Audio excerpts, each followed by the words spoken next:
What I want to show today is a simple use case for an Alexa skill called My Clock. It's for loved ones with dementia or memory loss who have trouble understanding the difference between AM and PM. Now for my demo, it happens to be 11:53 AM, so let's just keep that in mind. Alexa, My Clock. Good morning, Grandpa. It's 11:53 a.m. As you can see, nice big display. It's morning and my nickname.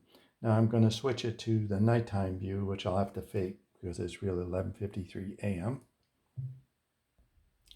Okay, I've set his bedtime to a fake time. He doesn't get up until 2 o'clock in the afternoon. So let's try it. Alexa, My Clock. Oh, it's still time for sleeping. Grandpa, it's 11:55 a.m. You still have 2 hours and 5 minutes left to sleep. So this time he gets a message that's telling him how much time is left to sleep. The setup instructions are shown on another YouTube video, but this is just a use case here, using it.